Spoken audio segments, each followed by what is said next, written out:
আসসালামু আলাইকুম রহমতুল্লাহ।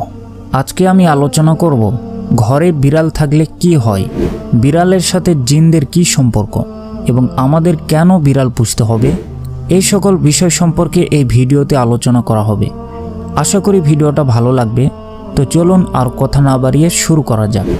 কিছু কিছু বর্ণনায় পাওয়া যায় যে ঘরের মধ্যে যদি জিনের অস্তিত্ব বিদ্যমান থাকে তাহলে আমাদের প্রতিপালক আল্লাহ রব্বুল আলামিন বিড়ালকে এমন এক শক্তি দিয়েছেন যার মাধ্যমে সেই বিড়ালটি জিনের সাথে মোকাবিলা বা লড়াই করতে পারে।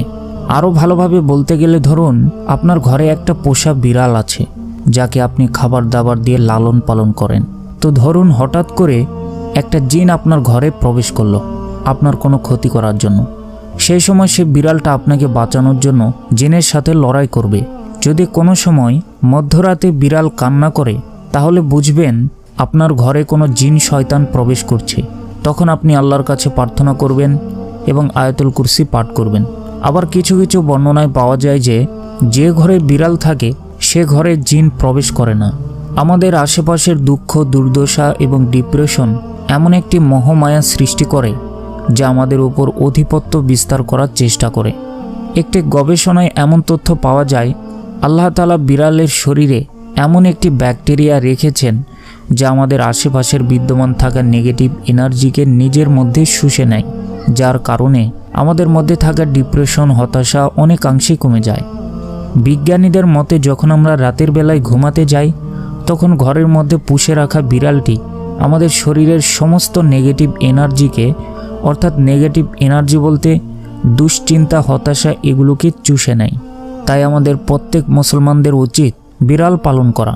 কিন্তু বিড়াল পালন করার আগে আমাদের কয়েকটি জিনিস মাথায় রাখতে হবে। 1. বিড়ালের পর্যাপ্ত পরিমাণ খাবারের ব্যবস্থা করা।